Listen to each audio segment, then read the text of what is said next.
The best way to maintain healthy high notes is to stop thinking of singing high notes as being something that's unhealthy.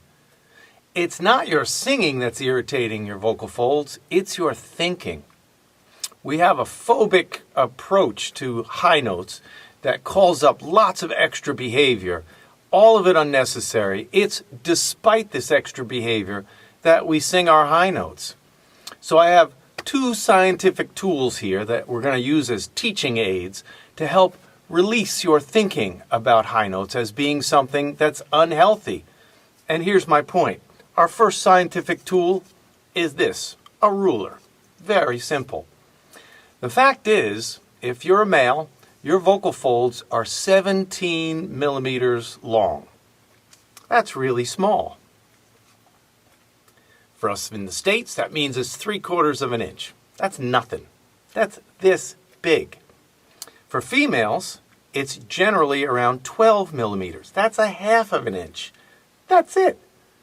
My next scientific tool is the best model I know that imitates the vocal folds in action.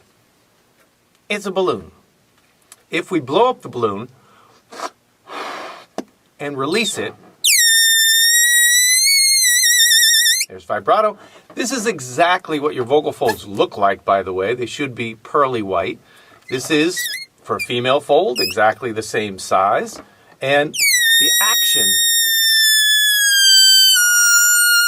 action that makes the fold or the balloon neck vibrate is exactly what goes on inside our larynx and attributes to the vibration of the vocal folds.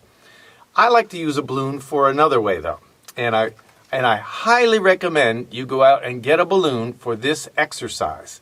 You can do it with a rubber band, but I really want you to get the full visual here, because again, it's not your larynx or your vocal folds that are at fault when we sing high and feel all kinds of irritation afterwards. It's our perspective, it's our thinking. So this will really help. What I want you to do is to take the balloon between your two fingers, get a ruler, and measure, if you're female, 1/2 of an inch. If you're a guy, 3/4 of an inch.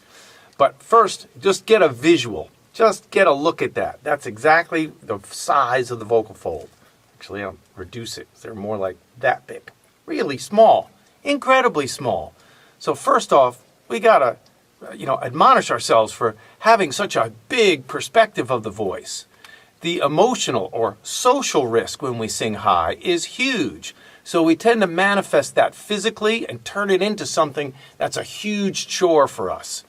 And that's backwards. The body can't relay the information back upstairs. It can't knock on our heads. By the way, I'm really small. Your larynx can't tell your brain that. But your brain can certainly send a message down of like, Mayday, Mayday, we're about to approach the high note in this song. And all that anticipation and all that prep absolutely just gets in the way. Causes more friction than necessary. It's the friction, the two folds slapping together, that brings on heat, which then brings on the reputation of high notes being difficult. Heat causes swelling. So after singing a song with lots of high notes, typically people feel like they've caused themselves some irritation or damage, as we like to say. And it's not damaged. I'll tell you what's damaged is our thinking. So here's my point.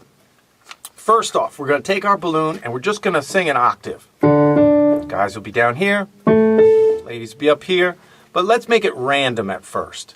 We're just going to go, ooh, and just get used to this action. When we sing, the vocal folds are stretched across the windpipe. The higher we sing, the more they're stretched. The lower we sing, the looser they are, the more slack is between them. And so this action is greatly exaggerated. This is the action. Notice that it's horizontal. If you want to get literal about it, your folds sit right here in the middle of the larynx. And they're stretched horizontally across the windpipe. The reason we call them high notes is because of the number of frequency. A440 is lower than A880. This lower than that. So the number of frequencies per second increases logarithmically, or exponentially I should say, as we sing higher. So that's why it's called a high note. Unfortunately, we translate that language literally and start lifting everything in our body that will lift. Chins and eyebrows and heads, posture, everything elevates. And if a guitar player did that, he'd be raising the guitar every fret higher he needed to play, and he would run out of arm room before he ran out of frets. And he would say, wow, this guitar has a limited range. Until somebody said, listen, you yo-yo, keep your guitar in one place and play within it. So if we kept our larynx in one place, and if we kept our face passive, we would extend the range easily. But I digress. Here's what we're going to do. Just get used to this. It's a horizontal stretch. Very simple. Now, an octave. I'm greatly exaggerating this. So let's take out our rulers, mark off whether a male or female, either 3/4 of an inch or a half, either 17 millimeters or 12. Get that more accurate. And reduce what you're doing, your big thing here, your big movement. Let's just start with reduce it by half. So we cut that in half. Now reduce it in half again. Keep it really, really small. In half again. So the end result will be your vocal fold, little 12 millimeter vocal fold, is going to move maybe a millimeter for an octave's worth of change. When you think about how you perceive an octave's worth of leap of pitch, it's a lot greater than this. Your brain needs to get in sync with what your body is literally doing when you sing a high note. That will take a lot of that extra effort out of the game.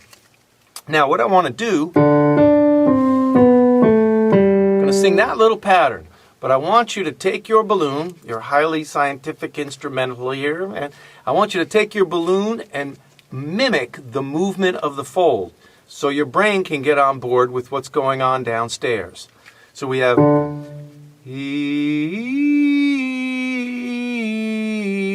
for every step down, you're going to slack the fold. And for that octave stretch up, you're going to stretch it. But remember, I want you to minimize how much movement you're creating with your fingers here, with your hand.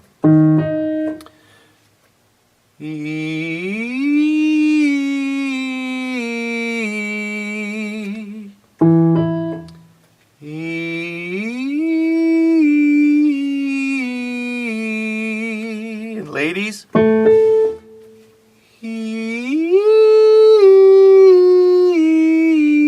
except that's too big. Give you to it here.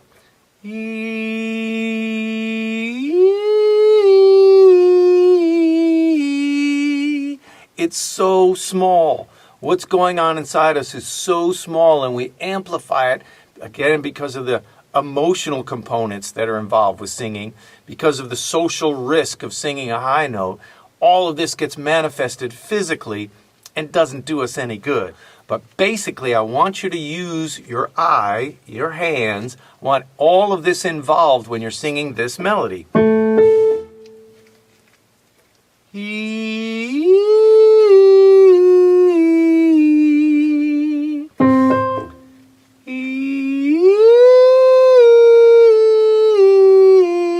Keep it really small.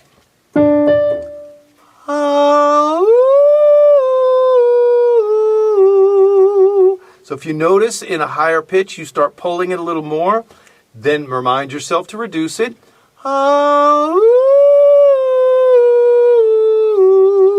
Even reduce it more.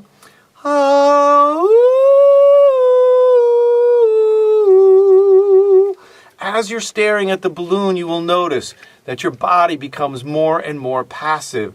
The message is getting clear. It's a tiny, teeny, bitsy event. To stretch your folds for octaves worth of range is a very small event. So the move, the energy should be proportionate, Your emotions should be proportionate. Everything should be proportionate to the reality that your vocal folds are tiny, and to sing a high note is not anything that's going to cause you harm or unwellness. Singing high notes it's very healthy because we are stretching those little ligaments in there. We're stretching the membrane within the vocal fold. There is a lot of good, the thinning, the vibration, a lot of good that comes from singing a high note. The only tax is what we send down from our emotional sort of approach to singing high notes. So it's this pattern. And as you noticed, I did it on various vowels. I would love for you to find what vowel is comfortable for you. I recommend either E or U, because those are on extreme spectrum, so you might have the easiest time with that, and work your way towards singing an ah with the same pattern. All right, good luck to you. Keep it small.